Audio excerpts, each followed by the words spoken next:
Welcome to Into the Storm Leaders, the no BS podcast that ignites leadership potential and sparks innovation in the ever-evolving business landscape we all work in. I'm Joe Jurek, your host and catalyst for growth, joined by my co-host and Culture Shock senior coach, Pete Hansberger. Together, we embark on a journey to uncover the strategies, mindsets, and actions that drive truly exceptional leadership and winning culture. Whether you're an emerging leader looking to level up in your career or an accomplished executive seeking fresh perspectives, join us as we uncover inspiring stories and thought-provoking insights from proven leaders and share practical takeaways that enable courageous leadership. Get ready to charge into the storm and become a catalyst for better workplace culture. All right, folks, welcome back to another episode of the Into the Storm Leaders podcast. Today, I'm excited to introduce you to Mike Ryan from the M. Ryan Group.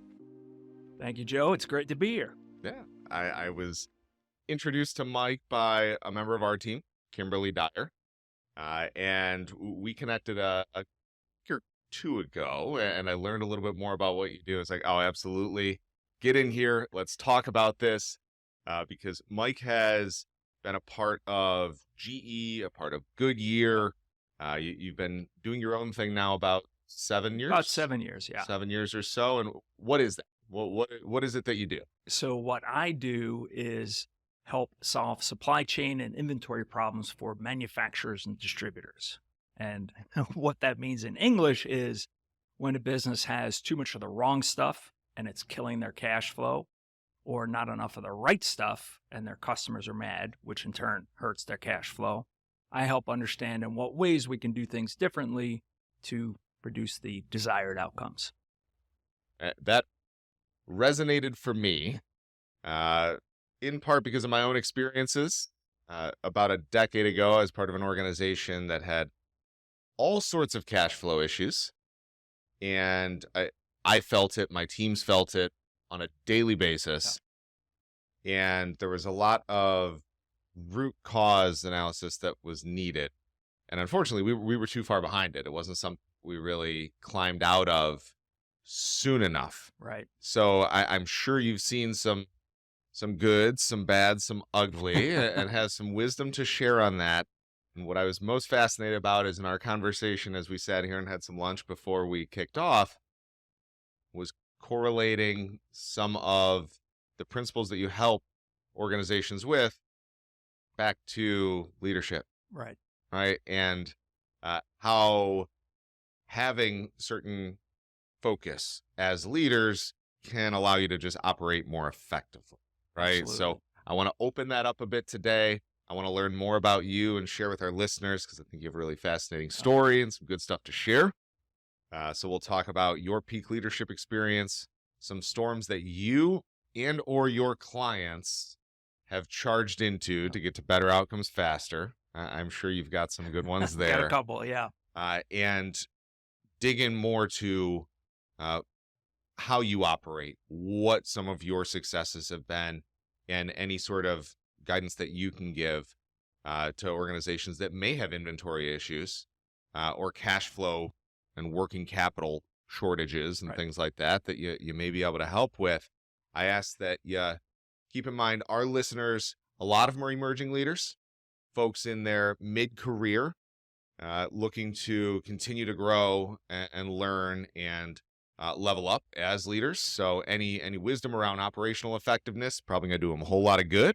And a fair amount of our listeners are also executives just looking to continually sharpen and get smarter and better as leaders, even if they are really proven accomplished. So let's go back as early as you'd like to, and tell us about you. Like, tell us about kind of how you got into doing what you do, your journey, and just some of the stops along the way that had an impact on becoming the person that you are.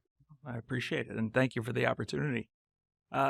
I've always been interested in understanding how things work. My dad loves to tell a story about when I was 2 years old, he bought me a set of stubby screwdrivers, and my mom and everybody freaked out. And I proceeded to take apart anything kind of knee level down. And what I learned about myself at that point was right? Number one, if somebody put it together, I could take it apart. And number two, sometimes putting it back together isn't always easy. So I've always had an appreciation for how things fit together, how things work. I'm a ceramic engineer by trade. And effectively, it's like a material science engineer, but the focus is on ceramics. Okay. So one of the reasons I got into ceramic engineering was it was very tactile. There was something that I could point to and show, hey, this is what we did today. This is what we built. This is what we fixed. And yeah, as my career progressed, I went from, being solely focused on manufacturing to being involved in everything from customer service to supply chain. And what it did was it gave me this holistic view of, hey, when I pull this lever all the way down here, this is what happens all the way over here. So being able to connect the dots and understand, kind of the cause and effect of, hey, if we do this, we get the result we want. If we do that, we get the result that we don't want. Yeah. So, it's been fun. With inventory related issues, at least in the world that I know or the experience I've had with them, often people are looking for that Band-Aid and they don't take it all the way back to the real cause. So Right. it's that repetition of the same mistakes that balloon into cash flow shortages and things that hold back your business, right? So let's try to give a snapshot. I mean, who are you working with most? Like who's your target audience? And what, if you've got any 2 or 3 high level, like what are your fundamental tips Right. or practices that, Sure. that you try to? So thank you for asking the question. My primary audience, middle market manufacturers and distributors. So that ranges from about 50 million in annual revenue up into about 350 million in annual revenue. And in that size business, they're typically big enough where they can have some material problems. Like, hey, we've got $20 million tied up in inventory, like financially material problems. But they may not have the depth of talent or depth of bench to help solve that problem. So I get typically brought in because either the private equity, the CEO, or the CFO, they're feeling pain. Like, hey, our working capital is through the roof. We've got really good sales, but the cash is going out as fast as it's coming in. Help us understand why. Help us understand in what ways we can do things differently. Are there any recurring themes or trends, like a certain leadership behavior or practice that you see resulting in these sort of shortages? There's two. Number one is a lack of process, right? A process to have a process, because a lot of people, we've got a process. To have a process, it needs to be definable, predictable, and repeatable. Definable as in, I can literally draw a picture of the process, right? A, B, C, D. Predictable is I know what's going to happen next. And repeatable is the same thing happens every single time, right? So number one is typically lack of process or lack of discipline around a process. And number two, which has become even more and more evident, not only through my corporate career, but my own firm, is communication. I've got a really funny story. And so Let's hear it. So I was working with a client. They're out in Colorado. They were in the enviable position that they could sell every single machine they could build. 6-month lead time. So if you ordered it in January, you're going to get it in June. And it was a configurable machine in that there was kind of like a base spec, and then they could add or subtract components that they needed particular to the application. So CEO of the business brought me in and said, hey, we can't figure out how to get more of these through the door. We don't know why it's taking so long. Can you help us figure that out? Sure. So long story short, there would be a change order. So let's say you order a brand new Tesla, Mhm. and you order it black outside, black interior, and 2 weeks later you're like, you know what? I want a tan interior. So changing it from black to tan would be a change order. So this business would take the order in, get a change order subsequent to the initial order, and the whole process was getting hung up because the change order wasn't getting communicated to the manufacturing floor. So change order would come in, VP of engineering would approve it. He would put it in a electronic folder and not think of it again. And it could take a day, it could take 5 days, it could take 2 weeks before the manufacturing floor became aware of the change. Once they became aware of the change, they would have to unwind all the work that they've done to make that change to rewind the machine. So once we figured that out, it became abundantly clear that the biggest disconnect is literally communication. So I'm sitting down with the president of the business, right? Spend a week on site, end of the week. President asked me, so, what'd you find? What's broken? What do we need to fix? And I said, really the core is it's communication. And they just lit into me. You can't tell me something that's so pedantic as communication. If we communicated better, blah, blah, blah, blah, blah. And I sat there. I'm like, okay, hey, I'm trying to be thoughtful, honest, and direct. Yeah. President finishes dumping their bucket. And I said, okay, are you good? Can I give you an example of the breakdown in communication? Yeah, okay, good. And I share the example of, the note being put in the electronic folder without anybody picking up the phone or taking a walk. It's just a breakdown in communication. So at the end of the example, the president says, "I'm really sorry. I'm frustrated," and I'm like, "It's okay, right? That's what I'm here for. It's my job. I solve problems. So, in what ways can we identify the problem? And then the biggest thing is, how do we take actions? How do we take actions that are going to stick in solving that problem, keeping it solved?" I can see that reaction coming from a place where he's almost hoping it's more complex. Give me some, we're bringing somebody in for help to solve our problems.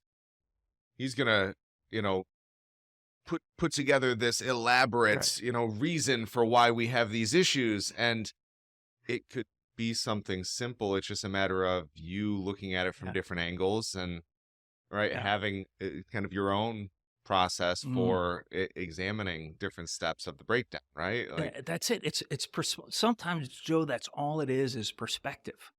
One of my favorite examples of inventory problems, or the root cause of inventory problems, is the buyer who gets a bargain. Hey, I bought 6 months of this raw material and I saved us 3%, right? And they're running down the hall all excited. And then the CFO hears about it and says, our cost of capital is 12%. So that 6 months worth of inventory you bought, it's actually going to cost us money. So while in isolation, right, the buyer thought they were doing a great job because they got a bargain, but holistically, right, it actually hurt the business. looking at the picture of all the data or what, Yeah. right? Well, and that's where I come in and create value, is by bringing that outside perspective, right? A lot of times it's human nature. We're kind of functionally focused. And a lot of what I do is help connect the dots across functions, helping people see, where their piece of the chain is and what we can do differently upstream that'll present the result that we want downstream. When you're in a situation, you see it every single day, you do become blind to certain things. It's normal, right? Mhm. You see the things that change, but when something's broken right in your face and somebody new sees it all the time, it's easy to miss it, right? Absolutely. And we talk all the time about leaders having some way to gut check, to get an objective opinion Mhm. or perspective uh, sharp, right? Yeah. Just some way to do it. And often it is just an outside party. unless you have a really good discipline or practice for doing this yourself, to look at things through a totally different lens than you normally do. And that was something when I would run stores. Like I was a general manager, and I'd pull my team members to the front of the store and say, for a moment, I need you to really pretend you're a customer. Right. Really pretend this is your first time in here, and look at things from all the way back instead of the narrow purview. And it's really hard to train your brain that way. It is. You do often just need a different set of eyes to look at it. You hit on, boy, a couple things that I want to open up further in this I think are relevant for our conversation. You talked about being kind, honest, and direct, right?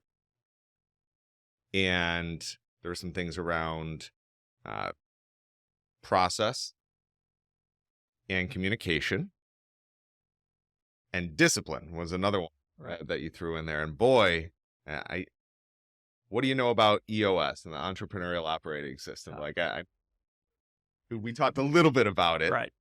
And surely process, discipline, these things can come from all sources, but through our connection, Kimberly, she's a EOS implementer. I'm a huge fan of Kimberly. Yes. As am I. So, are you privy to, do you have any experience with anything, even if you feel like you're maybe not operating on EOS, but you pulled something from it? I don't know. What are your thoughts on EOS? Because it seems like it's in line with where your head's at and some of the things that you're looking at. So if we go a little bit further back in my career, my time with GE, I learned a ton.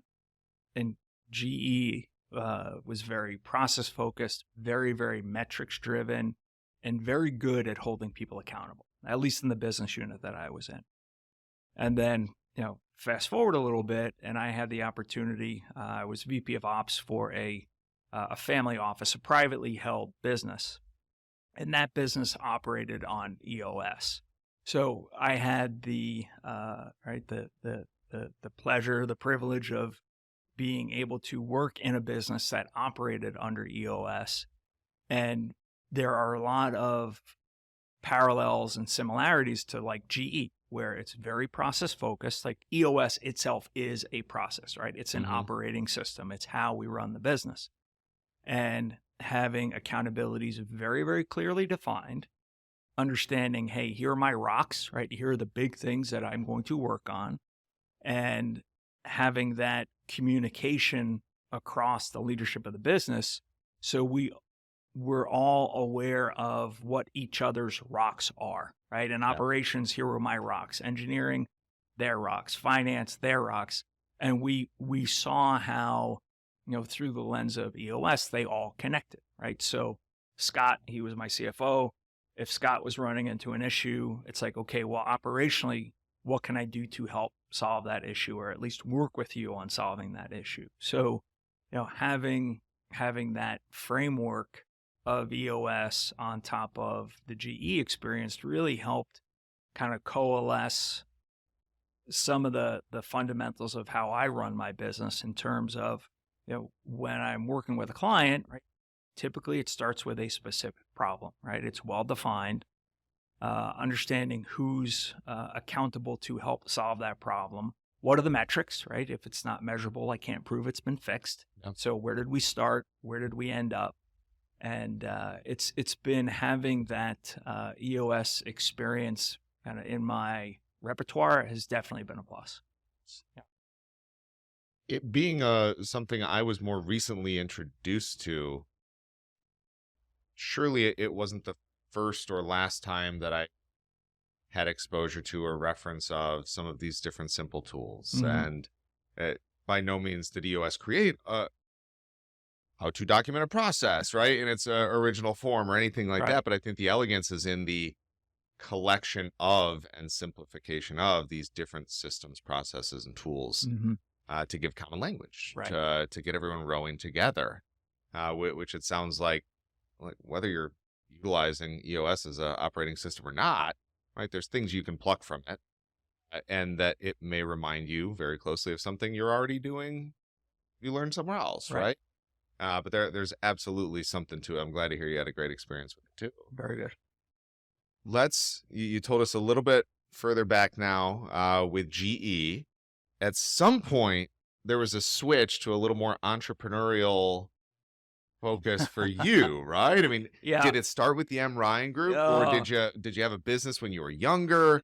When was your first kind of step into being an entrepreneur? So my first step, I'd love to say it was more, extraordinary, but I got fired. The business I had been working for, they had basically three products in their portfolio. One, they made double-digit margin, carried the business. One was low single-digit margin, and one basically broke even. There was a change in the kind of macro conditions, right? The oil and gas bubble popped, and the one segment of the business that was carrying the other two basically collapsed. So I found myself looking around and saying, okay, I need to go find something new to do. And I had built up a network in Northeast Ohio, and I started reaching out to people. And a buddy of mine said, hey, there's this firm out west. We've used them a whole bunch. It's a consulting firm. Maybe they're aware, have some visibility into like another VP ops or VP of supply chain type job. I'm like, okay, great. So having a whole bunch of conversations, had a conversation with a guy from the consulting firm, and we just clicked on the phone. And he says, hey, I've got a project. It's in St. Louis. It's right in your wheelhouse. What do you think about working on a project? And I'm like, I'm a simple man. I've got a wife and 4 children who like being fed and housed. So sure, right? I'll work a project. And Joe, I had an absolute blast because it was operational in nature. And I realized, I'm like, wow, I've learned a lot more than I thought I have. So one project became 2 projects became 3.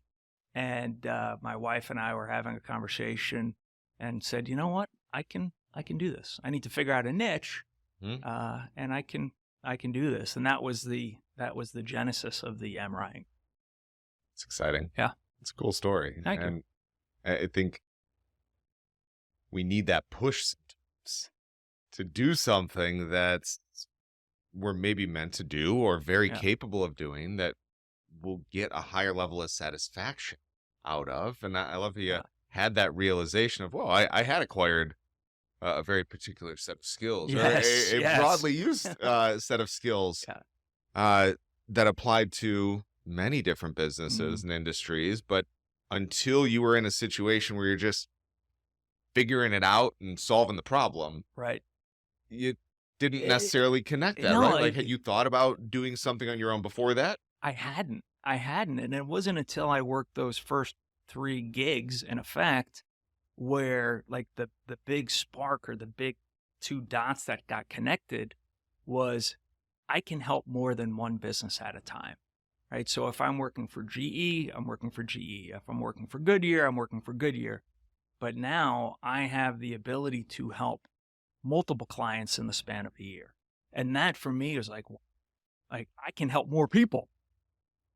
Don't you too feel like you can help those people more because of the seeing what's happening with other companies, like exposure to working with many different clients? Then you can start to detect patterns. You can start to, we just get smarter and more specialized in what that area is. Like, I had a very similar feeling when joining Culture Shock, because I'd done it for, at most, at a holdings company, I was working with like 3 different subsidiaries, right? So, but they're still all interconnected in some way. Primarily, it's for one organization.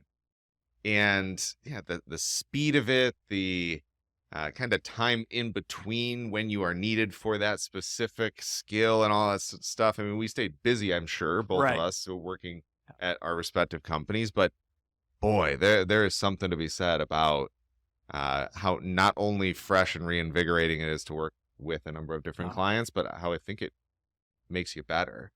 There's no question. And I mean, what I've learned is that I have the most fun when I'm working with people who want to be helped. I've had a couple of situations where, you know, maybe it was the board or the PE that said, bring Mike Ryan in. Yeah. And I go in there and I'm like, hey, this is awesome, right? Here's some things you can do differently. And in effect, it's like, no, thanks, I'm good. And I'm like, I don't, okay. Like, I want to feel like I'm creating value and earning my keep. So if you don't want help, help. Don't want to pull your teeth, right? Yeah. It's that is one of the qualifiers for us as well. Like with a coaching client, do you want it? Right. Do you want to grow, Mm-hmm. change? You have to have that desire. Otherwise, it does take the fun out of it. It does. It makes it a lot harder. No, sometimes overcoming that challenge and having somebody who initially was kind of blowing you off Right. and then is like, wow, that was great. Really helped us. All right. There's some satisfaction that comes with that as well. But There is. most often, I imagine you're the same though. If you find somebody is like half in or just not all in, Yeah, you're probably not going to work together, right? No, Like, and it's not a one-time event. It's, hey, I'll put an idea out there. I'll say, hey, have you ever looked at it like this, or have you ever tried this? Oh, it didn't work. Okay, well, why? What would you have done differently? And if that spark is there and the engagement's there, it's like, okay, we'll keep working together. But Yeah. if it's a dud, it's a dud. well, So you're not going to get the follow through No. that is needed, right? So even if you give it your absolute freaking best, if the value you're able to offer is limited by who you're offering it to. And that's where, I mean, I've had the most success with clients where I'm brought in to solve a specific problem or a specific issue, right? We solve it, we put a bow on it, and then it's, hey, can you help us with this? Can you help us with this? And there are some things it's like, absolutely, I can help with, or, hey, this isn't my sweet spot, but I've got a trusted advisor that I can pull in where this is their sweet spot. Yeah. And I mean, at the end of the day, I'm all about creating value. I want to create the most value for a business that I can. And right, if I'm the right person, great. If I'm not the right person, but I can help them find the right person, I'm happy to do that. Great. I'll do that all day, every day. Yep. Yeah. Same page.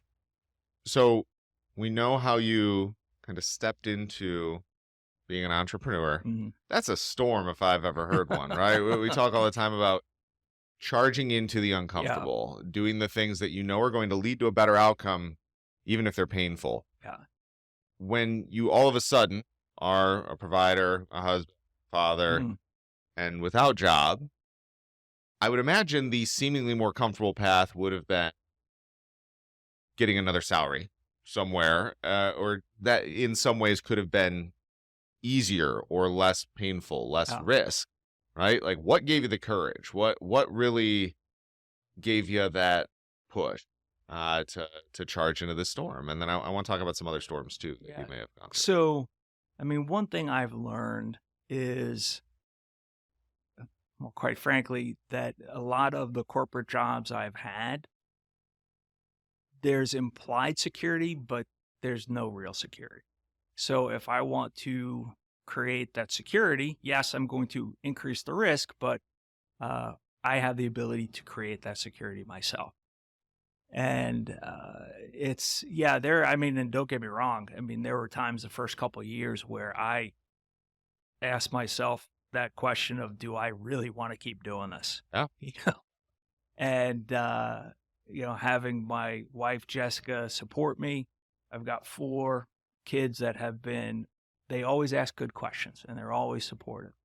And, for me, getting to the point where it's not completely dependent on a client has helped me create that security. So No doubt. it's been very, very rewarding. And to me, it's fun. Anytime I can help make a business owner or CEO or PE's life a little bit better, I'm happy to do it. The realization you had about security is a profound one that I Yeah. don't think many realize until they've lived it, right? If they've gone through multiple layoffs or what have you, it can affect any level of the Oh, yeah. organization. I thought I'd retire from Sony Electronics. It's been Yeah. early part of my career there. It was an upward trajectory, and it was like, I love it. I bleed, Sony. This is where I'll be. I was a little spoiled watching the sunset from the office in San Diego, so there's plenty of reasons for it, but that wasn't a reality. I don't think it is for many that you're going to start and stay with an organization that long. So there's going to be peaks and valleys when it comes Absolutely. to working with larger Yeah. companies. And if you have that itch, that desire, or you realize you can do something, you have a value to share with others, at least consider it. I agree. I mean, I remember when I went to work for GE, I loved it. I mean, I was learning from day one. And this is at the tail end of the Jack Welch era where it was, you're number one, number two, or get out. And our business was facing competition from the Russians and the Chinese, and, really nice double-digit margins started to shrink. And the decision was made to sell the business. And, when I started with GE, I thought I had a runway 500 miles long. And here I am 3.5 years in, and that runway's gone. Part of the terms of the deal were nobody in the business could go back to GE for 3 years. So I had a choice. Do I stick with this and try to work my way back into GE, or do I go in a different direction and kind of take fate into my own hands? And I decided to take fate into my own hands. Made the move. Love it. Glad we're sitting here talking today. Amen. Right? You've probably done some great work. I'm guessing there's some overlap in our clients and networks as well, surely, but especially between the rest of the team here at Culture absolutely. Shock and such. But what about other storms? I am a big believer that when people can relate to someone else charging into a difficult situation, it gives them courage as well. Are there other things throughout your career that you've identified as an obstacle or an opportunity, an issue, something that you knew it would be easier to turn away from, but your body told you and you trusted it just to deal with it head on, to charge into? So one of my favorite stories, Joe. So when I first decided to launch the very creatively named M. Ryan Group, right? When I first decided to launch the business, I spent probably the first 2 months all back office. Like now I know it's back office, but back then I just thought it was what I was supposed to do. I got a logo, I built a website, I put like some materials together, and there was a manufacturing technology show in Cleveland, and I'm like, ooh, I need to get a shirt. So I went on Vistaprint, I uploaded my logo, I got a golf polo shirt with my logo on it. And I'm sitting outside with my wife because I'm tracking it, right? Like, when's the post office going to come? Out for delivery. And mailman comes, I tear the package up. I'm holding the shirt up, all proud, right? I'm just like, I feel like $1 million. And Jessica looks at me and says, "You're the best prepared consultant who has no work. You need to learn how to sell." She's right? That's the storm. I need to learn how to sell. So I called up a friend of mine, Matt, who had been in sales for 25 years. I said, "Matt, will you teach me how to sell?" He says, "Mike, you know how to sell." I'm like, "I don't know how to sell." He's like, let's go have lunch. And we sit down, and he says, "You know how to sell." I'm like, "Matt, I don't know how to sell." He goes, "Selling is about building relationships." "Mike, you know how to build relationships." I'm like, "Yeah, I do." He goes, "Now there's some mechanics, right? You have to do what you say you're going to do. You have to follow up. But at the core, sales is about building relationships." Yeah. And that for me was the realization of, okay, I need to lean into this. I need to deepen existing relationships, create new relationships, and ultimately help people understand or in what ways I can be of service. And that really, I'd say, was one of the first real storms that I faced and leaned into to say, hey, if I want to be successful, right? If I want to keep my wife and our kids warm, safe, dry, and fed, right? This is a storm I need to lean into, and I need to push through and focus on that aspect, right? Boy, when you're describing the logo, the building, the business, that's exciting stuff, and I've heard that before. I've lived it as well. Yeah. It's easy to go towards those things, and while they might feel right in the moment, and at some point are necessary, right. recognizing that get out there and talk to Yeah. is one of the most immediate storms you need to address as an entrepreneur, as a new business owner.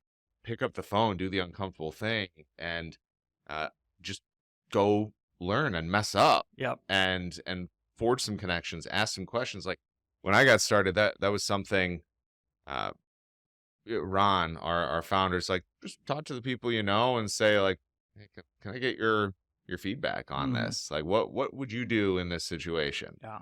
And what do you think about kind of how we're offering this, and really just talking to people. That the more you do that, the more things start to naturally come. Yeah. You said that before today, you gave a quick listen to the episode where we had Ken Coleman. I did. And one of the sentiments he says, believe in yourself. Yeah. And that story about the storm you charged into, that realizing you know how to sell, you know how to forge relationships. We so often make things more complicated than they are. Yes.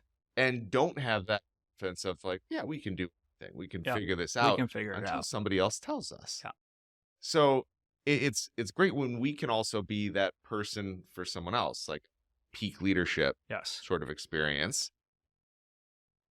What was yours that you received? Like, how did you get the values that you have as a leader? Things that have been characteristics or things you've made an effort to maintain when leading teams over the years. Like, was there a mentor that you had? Was there somebody in your life that you saw as a peak leadership experience that you still strive to emulate today? Yeah, I mean, I've been very, very fortunate in that, throughout my career, whether I was working for, a publicly traded company or, as the M. Ryan Group, there's been people who have helped me and guided me along the way. Thinking back to GE, there was a guy named Bill Brown. We used to joke that he was the Terminator, where like he would fire his own mother. And I ran into a situation where the area I was responsible for, I had somebody I had to discipline. Not a bad person, but they just were not getting the job done in the way that it needed to be done. And I was hemming and hawing about it. And I went and I saw Bill, and he looked at me and he says, Mike, right now the burden is on your shoulders, right? You're carrying around this person's problem. Get it off your shoulders. It doesn't belong on your shoulders. It belongs on their shoulders. And it may be painful for a minute, right? Having that difficult conversation. But when you walk away from that conversation, he's like, I promise you will feel better. And he was right? Because it really wasn't my burden to carry. Right. I needed to let somebody know that, hey, the way you've been doing things aren't acceptable, and here's what you need to do differently. So that was, I would say, kind of a pivotal role. And then really the last 6 or 7 years, there's a guy here in town, Jim Mara. He's always been very generous with his time. And I remember in the beginning, as I was putting together kind of my first case study, and I had known Jim just a little bit at this point. I did the uncomfortable thing. I picked up the phone. I'm like, hey, Jim, will you take a look at this for me? And God bless him, he spent the next hour tearing this down and building it back up. And I was like, so, number one, just how thoughtful he was. And number two, that he would share his time like that. So, fast forward a week or so, and I'm like, hey, I want to take you to lunch just as a thank you, and I want to show you the finished product. And I had done some graphic design work on it. I put it in front of Jim, and he's like, yeah, it looks like you made this on your printer at home. He's like, go spend a couple bucks, get a graphic designer. And that was exactly what I needed to hear, right? So Jim was thoughtful, kind, direct, and said, hey, listen, Mike, the content is great, right? Because he helped me polish up the content, but it doesn't present as well as it can. So, having people like that, I can ask for, direct feedback is tremendously valuable, tremendously valuable. That aligns so closely with what we talk about. Like when you came in, have an emerging leader group in a workshop today. Yeah. It was day 2 of a kickoff around communication, and being direct should be seen as kind. Now, you can do it in an unkind way. You can do it in a very aggressive or kind of an asshole tone about you when being direct, but there's a way to do both. Absolutely. Right? Or to be all three. Mm-hmm. So are there any other things that you would say are the most important characteristics to you in a leader, right? So we've got the directness, we've got the kindness. Yeah. We've talked about communicating openly and transparency. What else comes to mind? So the other thing that comes to mind is helping people connect the dots. So I had worked for a man named Philip Kane when I was at Goodyear.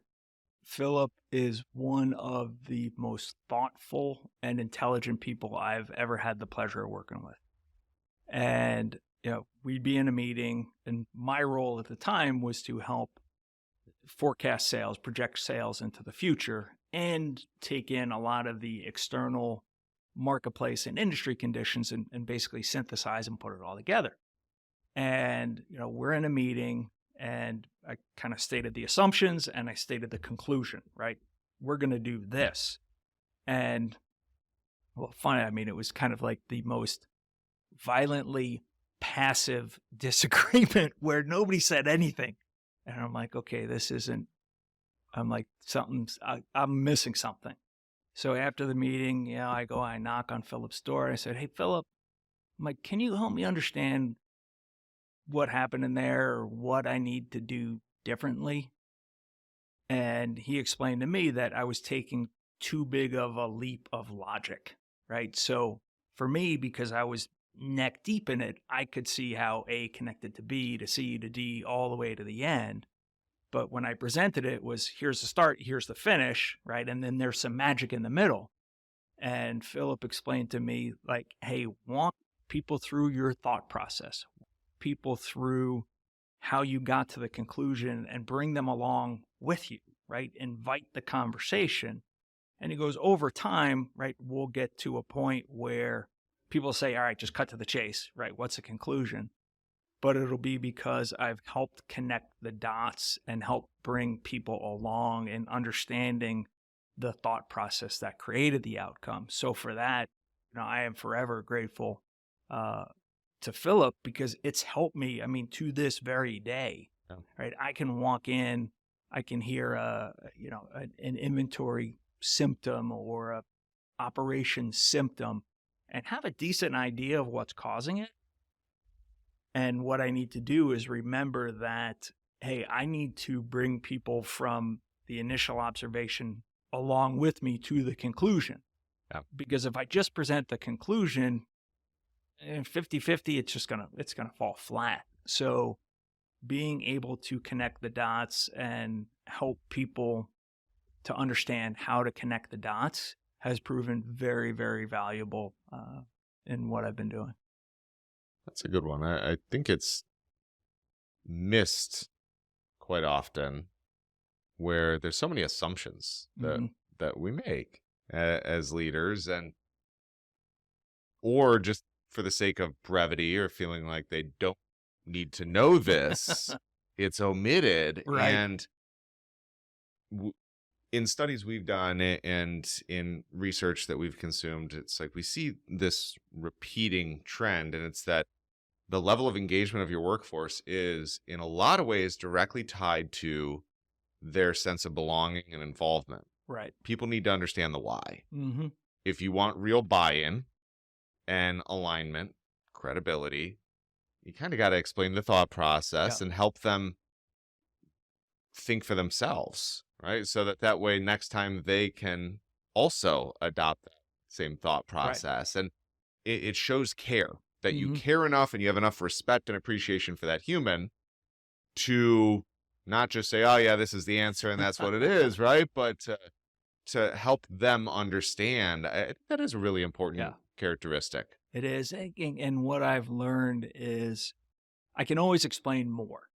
So I may start out, and part of this is dependent to the audience that with I'm speaking, kind of the degree of how much do you want to know how the sausage is made. Yeah. Right. Some people, hey, what does it taste like? What does it look like? Other people are like, how much fennel seed are you putting into the mix? So part of it is understanding the audience that I'm interacting with and being open to saying, hey, right, we're going to go A, J, Z. Now, I'm happy to explain A to J or J to Z. Right. You tell me to what level of detail you want me to go. That's just some EQ, emotional awareness stuff. Like you read the room. Yeah. If you don't know, ask. Yeah.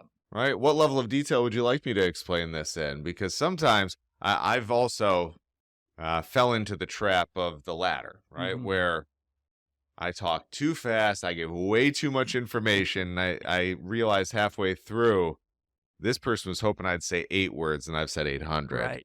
Right. So it just being able to understand who you're talking to, right? And adjust a little bit if you realize you messed up. Oh, and Joe, I do that all the time where I'm having a conversation, somebody asks a question, I start to give an answer, maybe I get it on a little of a roll or a little of a tear, and I'll stop myself. I said, okay, did I answer your question? Right, just to make sure that, right, I didn't babble too much.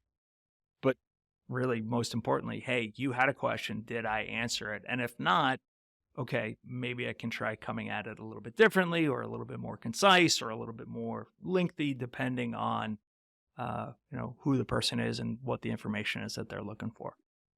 In that example and in the meeting where there was almost that aggressive or passive aggressiveness, or what did you say? Something violent, passive. Yeah, violently passive. Artificial harmony, right? It's when you were detected that and we're like, I'm going to dig further. I'm going to clarify or confirm understanding, right? Instead of assuming, because miscommunication happens all the time. And then people just go on about their ways with that belief now that it was truth or that they fully understood it without just asking. And I think it's because we're afraid to look dumb. We're afraid of repercussion. We're afraid. It comes from fear in some way, right? It does. And I think now more than ever, where there's a lot more interaction on a screen as opposed to like this, face to face, sometimes the cues are harder to pick up. Yeah. So had a month and a half ago, was doing a training session for a client. There was 12 people on the call, and I make it a point to stop and I'll say something like, okay, everybody's still awake. Haven't put anybody to sleep. And my standard shtick is, listen, I can talk for 30 minutes on a single breath and put you all to sleep. I would much rather engage in a dialogue and a conversation than me just talk at you for 30 minutes. So please, questions, comments, concerns, feedback, stories, examples, let's talk about that. I'd much rather have a dialogue than just drone on for 30 minutes. It's no fun. I self-coach myself on that, right? And ask for accountability from my team members too, because I think there's such value in being more curiosity-led, advice-driven. And something we were just talking about with the group in there was being more interested than interesting. Yeah. Right? Just asking more questions and facilitating that dialogue Right. instead of railroading through. Well, and that's a lot of what I do is I start with symptoms, right? Somebody tells me a pain they are feeling, whether it's cash flow or a vendor that they're having problems with. Like I start with the pain. Right? I start with ultimately what are symptoms of the problem. And it's asking a lot of questions to help understand, okay, there's a path there, there's a thread. How do we work that thread?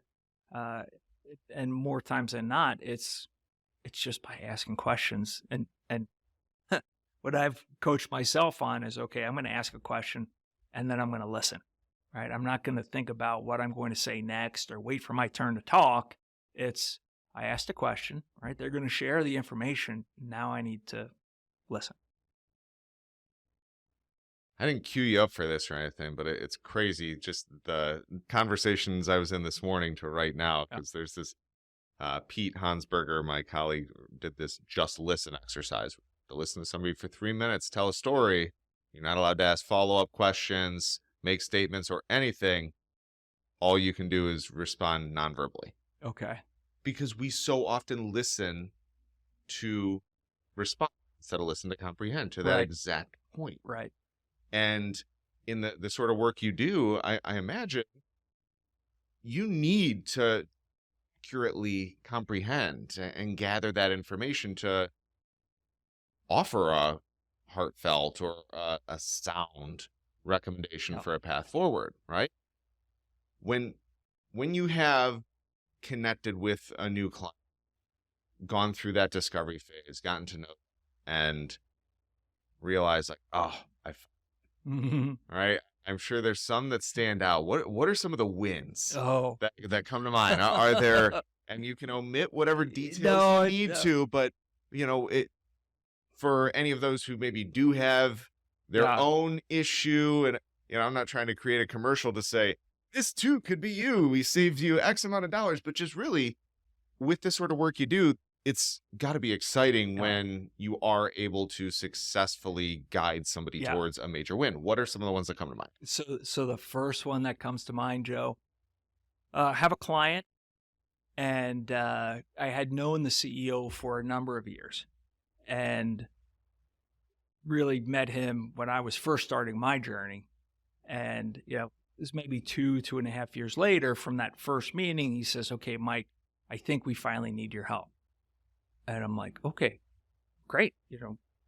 How can I help?" And he says, "Hey, our fill rates, the really first part of COVID, our fill rates were really, really high. We had 94, 95% fill rates. What that means is 94, 95 times out of 100, somebody calls up and we have the product in stock and inventory. So our fill rates are really, really high. And the last 3 months, our fill rates have fallen to the 60s. And we have some very, very unhappy customers, and we can't figure it out. We don't know why." So, okay. So this is in Northeast Georgia. So I set up a trip, plan to be on site for 4 days, kickoff meeting, have one-on-one conversations with the leadership to really get a sense of how things are working and start to dig into the root cause or identify the root cause. So have the kickoff meeting, right? It's early Monday morning, have the kickoff meeting. I always start with sales, talking with the salesperson, the VP of sales, and they're like, "Hey, our customers, they hate us, right? We used to be their number one call, and now they hate us because we don't have the product." I'm like, "Okay."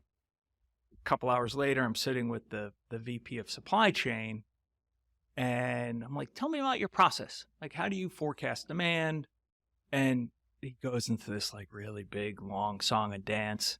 And I said, "Okay, well, how often do you update your forecast?" "Once a month." I'm like, "Okay." And he's showing me this like 80 meg spreadsheet that he used. And I'm like, "Oh, how long does it take to update the spreadsheet?" He's like, 6 weeks. I'm like, "Okay, so that's not a monthly cycle."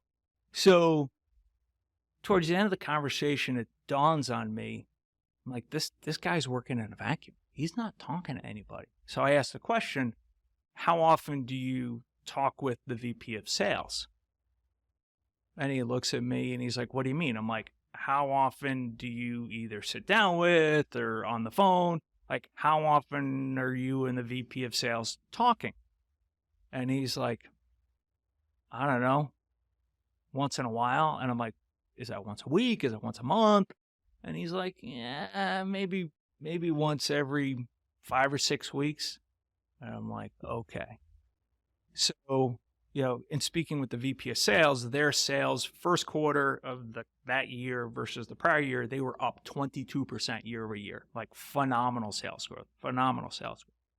So I asked the VP of supply chain, how much more are you buying first quarter this year compared to first quarter last year? And this like big long song and dance, I'm like, just give me a number. Yeah.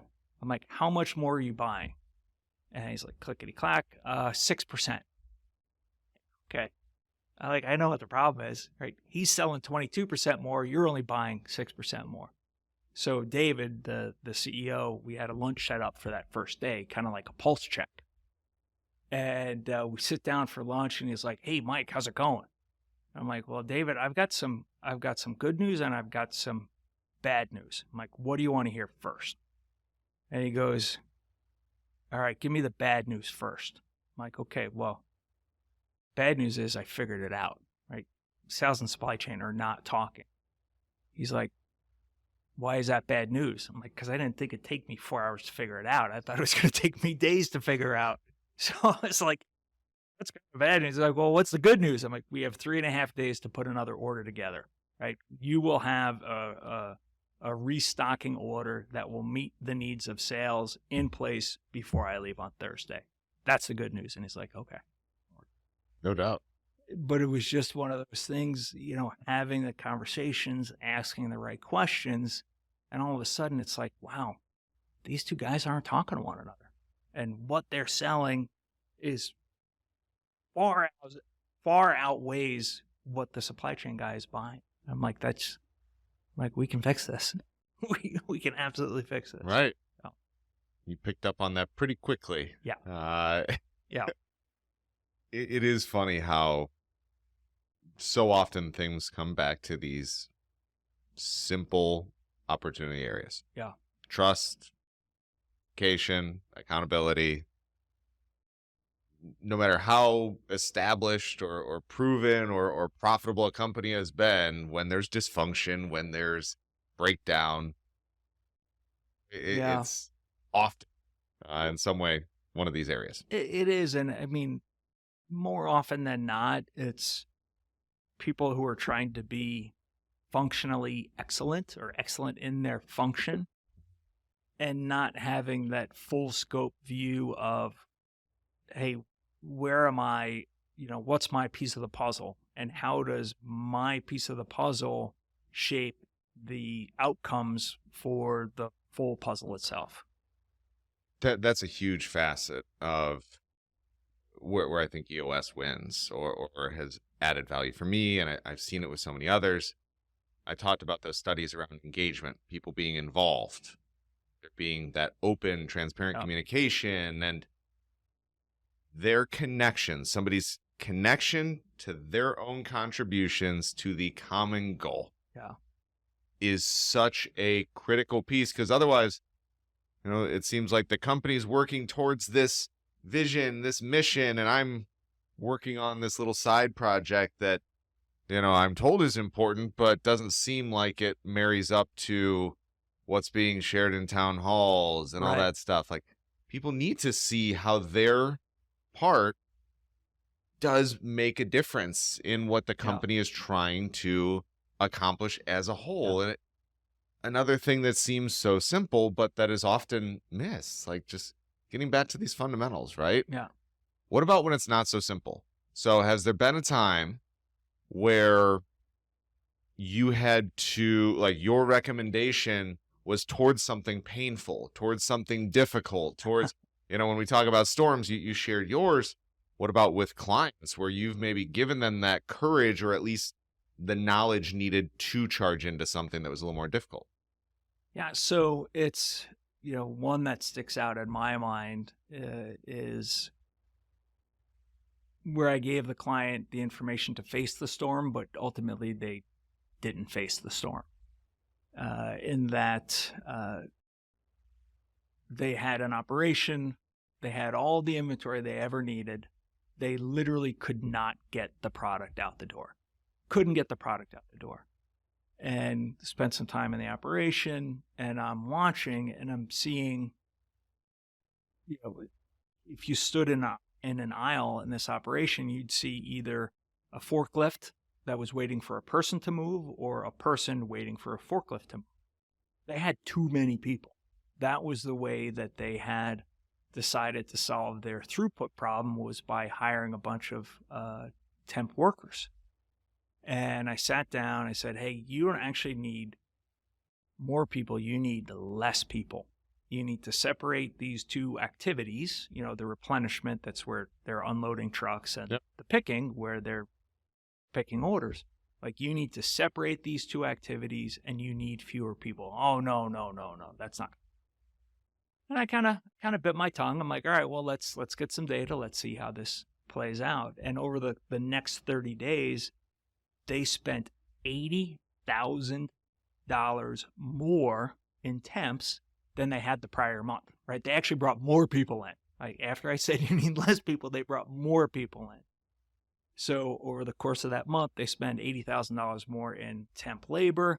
They got an extra $11,000 out the door.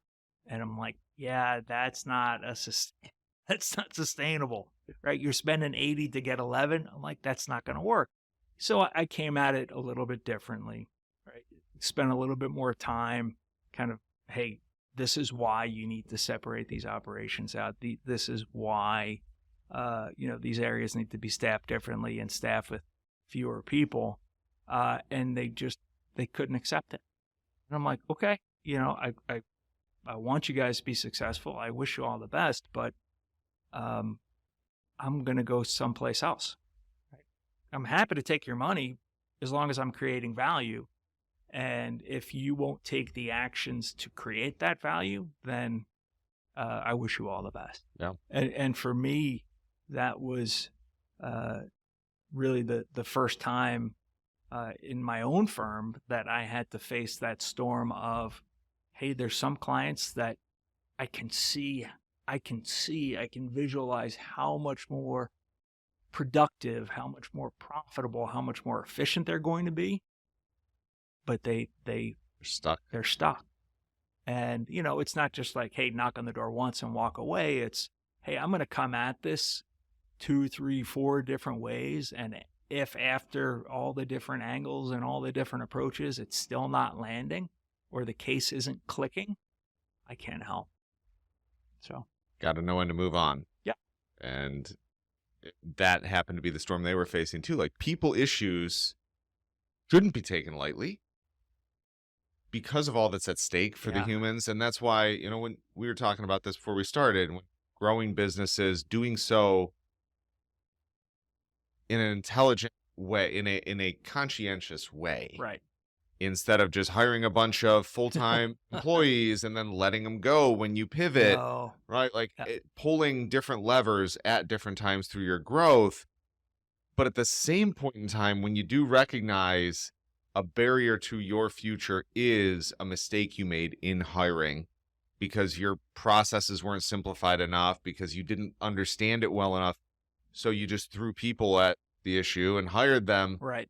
And then that failure to move on from that, while sure, it can be admirable that, those people didn't lose their jobs, it could ultimately lead to everyone in your organization losing their jobs when you won't do the difficult thing, right? Like, that's where you have to look more big picture and full scope to understand the detriment that it could cause too. But people issues are a tough one. That's the number one storm. Like, moving on. They are. Not moving on, addressing things. Communicating more openly, telling people that there's an issue. Hey, we need to try, and that's the fun part. Like, when there is like a people storm, and you line up and you face the storm together and you come through it, you always come through it stronger. Yeah. Right. Like, hey, we have a common challenge that we're going to align and focus on. right? And we're going to do this together, right? So it's not the weight of this problem is on one person or two people, but it's the idea many hands make for light work. Right. Okay, so I need to let everybody know what's going on, and as we make these changes, help bring them along. I mean, a lot of the work I do really is in helping businesses plan differently. There's a lot of businesses that plan by looking in the rearview mirror. Hey, I'm going to use the last 3 months to determine what I'm going to buy for the next 3 months. And, you can drive a car looking in the rearview mirror, but just not for long and for very far, right? So how do we face forward, look further out to say, hey, I need to look at the next 3 months, 6 months, 9 months. And as I start to look further out in the horizon, it gives me other things that I need to think about. And how do we explain, number one, the why, right? Why are we shifting from a backward view to a forward view? And, what are the people, process, and technology that we need to help us successfully not only look forward, but continually update that view. So, from 1 month to the next, as something changes in the marketplace or the customer base or the supplier base, hey, we can adjust our horizon to take that into account, right? So if I see a bump in the road 6 months down the way, I've got 5 months to fix it. Right. Right. And if I get to month 6 and I haven't done anything, well, shame on me. But that's the idea is, as I work with businesses to look at things a little bit differently, maybe consider things that they hadn't looked at before, it's helping people understand, okay, here's why we're doing this. Here's what the outcome we want to create or achieve is. And then depending on, the person and the space they are in the organization, how far into the how we get to help them be effective in their role. It sounded like there was a fairly large change management component to what you're doing. And you can guide people to the right information, the right processes, but also helping look forward and break some of those stuck, tendencies to be stuck in their ways. We talked about the people issues, how it's hard to let go of people. I imagine it's hard for some to let go of product or inventory. Our Sure. conversation before was that perceived need for the model that's 2 or 3 years old, even though there's been a replacement because Right. there's still sales of that. Let's really open this up and talk, like, say you've got up and comers in supply chain or sales and operations planning. I know you're a help first sort of guy, so like drop any sort of wisdom you can share that is how you look at things, or what you realize people need to embrace in changing to have a better balance, a smarter allocation of spend in their inventory, right? Like any of that stuff that you want to lay out there. There's a couple things. I mean, one is it's always exciting to bring a new product to market, right? It's new, it's exciting. People are jazzed to sell it. It's kind of unexciting and boring to take care of the older stuff, and being mindful of, hey, for every product I bring in, maybe I take an older product out. The idea of SKU proliferation or portfolio proliferation, that is one of the biggest contributors to long-term inventory growth, because it's easy to bring something new. It's harder to kill off an old product, right? And the easiest way to deal with it is to not deal with it. Yeah. So, there's these businesses that have these long, I call it the long tail, right? Hey, we used to have 1,000 items in our portfolio, and now 10 years later, we've got 15,000 items, and we're still selling stuff, or still have inventory. I'm going to make the distinction there. We still have inventory from 15 years ago, but we're probably not still selling. Yeah. So number one is being mindful of, hey, as you bring something in, looking long and hard at, do I need to take something out? And the other part is, especially, over the last 3 years, everybody in manufacturing and distribution has seen such huge swings where 2020, 2021, people were clamoring, I can't get enough product. I can't get inventory. My lead times went from 6 weeks to 6 months. And now kind of the inverse has happened where I've got more product than I know what to do with. How do I work through the inventory I have? How do I plan differently looking forward? So really I think part of it is having the conversations around, hey, yeah, this is the new and exciting stuff, but we also have this pile of kind of old, boring stuff. Can you sell that? Yeah. Can we at least create the visibility that it's there? I've got a client who they were making some charitable donations, like hard goods donations to help, support the fires in Hawaii. And, talking with the VP of product management, they do a lot of safety equipment. He's like, hey, can we look at the excess and obsolete to see if there's any product that we have that's still good, but could be useful in this disaster situation? And I was like, oh, that's a great idea, right? Number one, we're helping somebody out, right? We're helping somebody in the community. And number two, it helps lighten the burden of the inventory. So, figuring out how do we create visibility to products that aren't moving so we can turn those back into cash and really help keep the lifeblood of the business flowing. I imagine that outside of just the planning teams and those directly involved with inventory, the visibility to that stuff getting communicated to frontline, to workforce is big.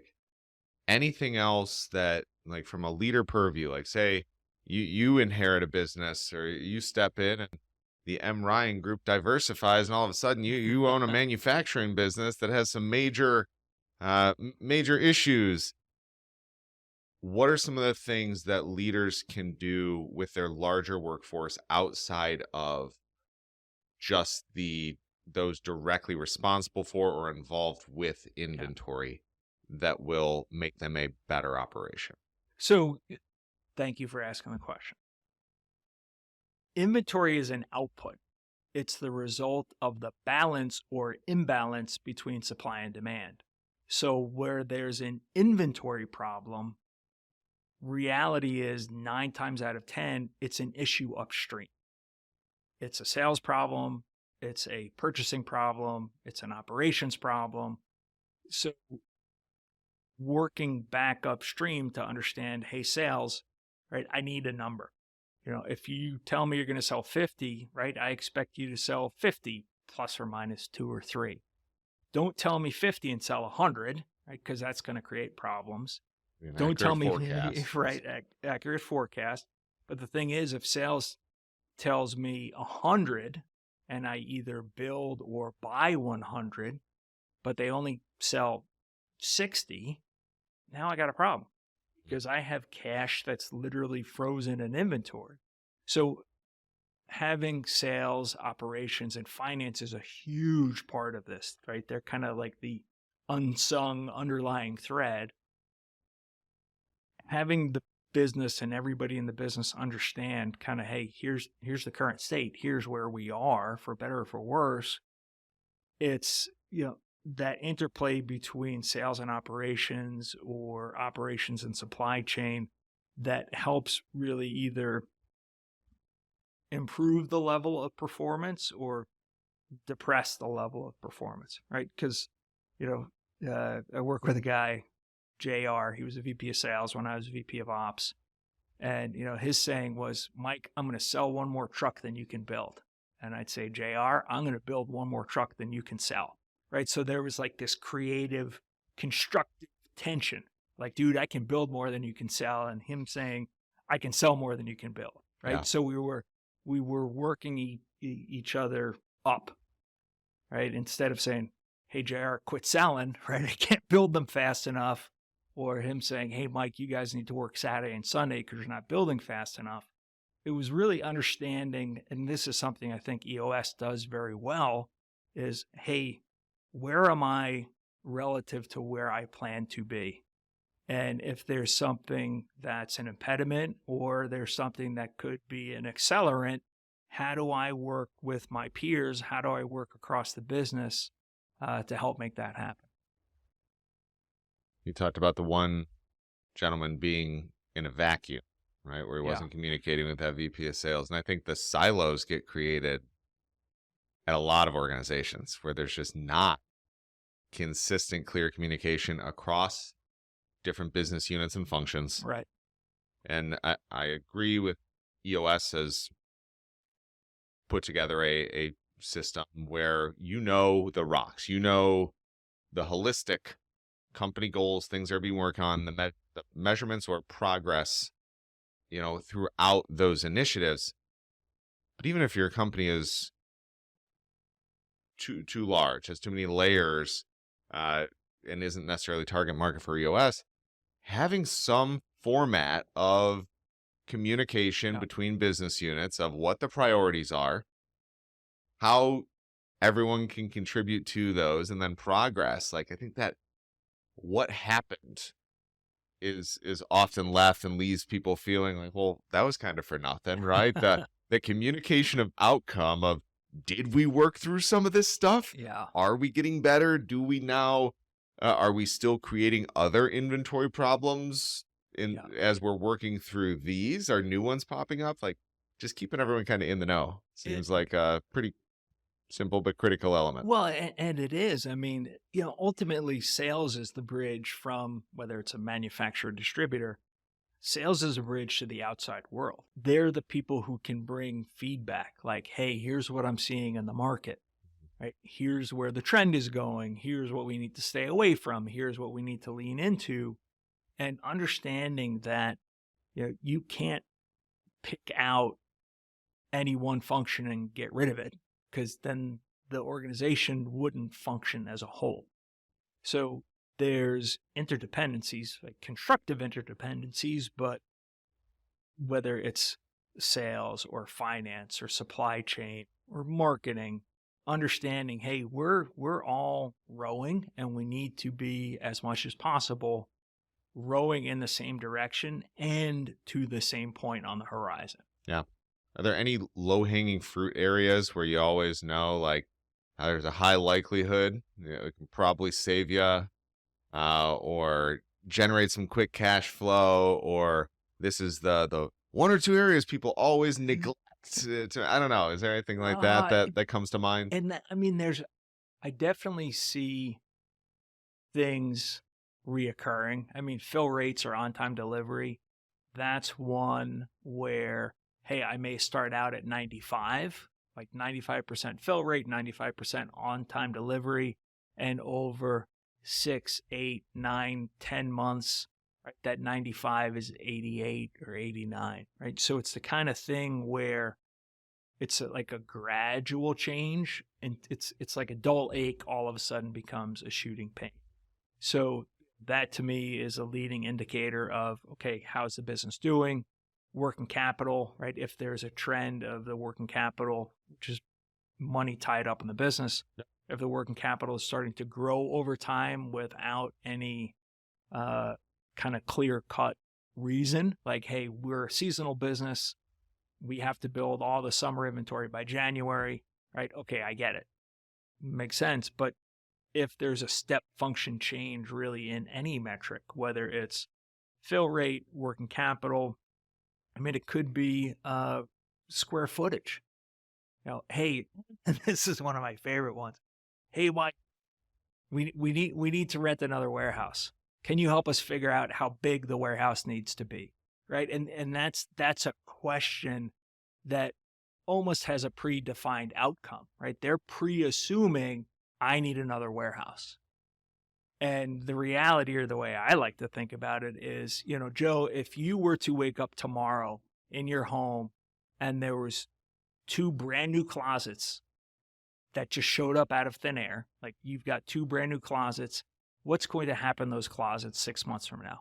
I'm going to fill them. You're going to fill them. Probably in 6 days. So, and warehouse space is the same way. Nature abhors a vacuum, right? So if I know I'm going to pick up another 300,000 square feet, I'm going to fill it. Mm-hmm. And so I kind of try to constructively put a pin in that and ask the question instead of, hey, before we look at the time and expense of getting new space, whether it's leasing or building, before we look at adding space, which you're going to fill, how do we make sure that we're making the most of the space we already have? Right. So, before you build those 2 new closets in your house, let's clean out the closets we have, because I suspect you'll be pleasantly surprised at how much room you can free up. Like, hey, I haven't worn this in a year, or I haven't sold this in a year. Right. I need to get this out of here. So that to me is, when I get phone calls like that, hey, we need more space, we're running out of room. Okay, well, let's look at how effectively you're using what you have, because 9 times out of 10, we can pull 5 or 10% out. Yeah. Without a lot of heavy lifting. So that's usually a pretty clear indicator that you can offer some value, right? That you can. I can help. Yes, you can help. I can be of solve service. solve some problems for them, right? Because I love the parallel too of don't always just hire more people. Instead, invest in the ones you have. Like there's this concept called multipliers by Liz Weiss, and that's that I don't want to give you a bogus stat. I'll have to check it later, but it's something like 40% ish of people's intelligence and capability are utilized at work. Okay. On average, like an average company, their people say that about 40% of their intelligence and capabilities are utilized. The biggest swing is when they work for a leader who has multiplier tendencies, who makes room for mistakes, who asks questions instead of gives answers, stretches people capabilities, empowers them, that they can actually exceed 100% because they realize intelligence and capability that they didn't even know was there. Right. And if you can double your output by just leading more effectively, just taking care of your people, you get twice the output for the same cost, of what you're putting into it. And that parallel of, well, instead of getting another warehouse space that is going to enable us to get more aged inventory and tie up more working capital in stuff that's non-productive, why not just make sure our processes are tight and what we have is the right stuff, right? Mike, I love talking to you today. If somebody else wants to talk to you, or if we were going through this, if it what was a trigger and they're like, ooh, that hits or resonates, or they just want to at least explore if there is something you can help solve, how would they do so? And is there anything else that you do want to share about what it is you do or that our listeners may benefit from? So thank you. And Joe, thanks again for the opportunity to be here. I am a firm believer in EOS, and anything I can do to help spread the word and the mission, I'm happy to help. Love it. For, those who something may have triggered a thought or a spark or, ooh, I need to talk to that guy. The easiest way to get a hold of me is if you go out to LinkedIn. If you type in Mike Ryan Inventory, my profile will be the first one on the list. On my profile, I have a link to book a 20-minute call. It's free. And other way to do it is if you go out to my website, www.mryangroup.com. Or as I've got some buddies who like to call me the Mr. Yan Group, because it spells the same. Oh, nice. So mryangroup.com, there's also a link. And what it does is it goes out and finds the next open spot on my calendar. I'm always happy to have a conversation. And really sometimes, it helps to think through, right? Hey, here's this symptom, right? Here's this pain. And even just that initial conversation of, okay, well, have you thought about this or looked at this or checked this out? I'm always happy to help. I'm always happy to be of service. And, for me, my sweet spot, my target audience private equity owned manufacturing and distribution in the size range or the revenue range of 50 million to about 350 million. Those are the businesses that I found a lot of success at creating value with. Yeah.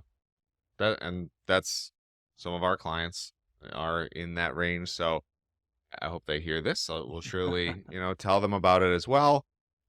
You have an impressive online presence. You're well networked. I feel like your website has alliances or partnerships where you do seem to be a very help first individual. Have a conversation about solving problems, and if you're not the fit, you're gonna recommend somebody if you can identify that they are. So appreciate how you've kind of promoted culture shock and the work that Kimberly does with the EOS.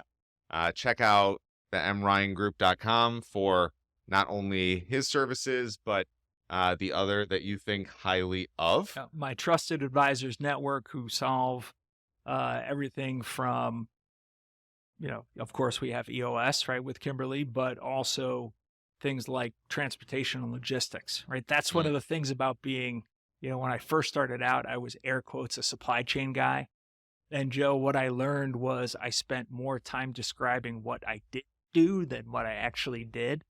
So that's why I say inventory and supply chain. And when people bring up transportation and logistics, I got a guy I work with for a long time, Pete Webb.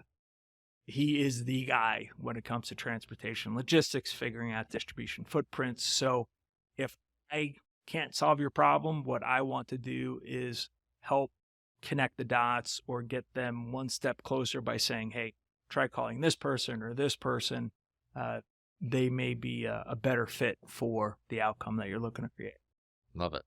Well, I'm grateful you had the, albeit a little less conventional, jump into entrepreneurship. Glad that you did. I hope that resonates with others because it sounds like you enjoy the work you do. You're doing some good work.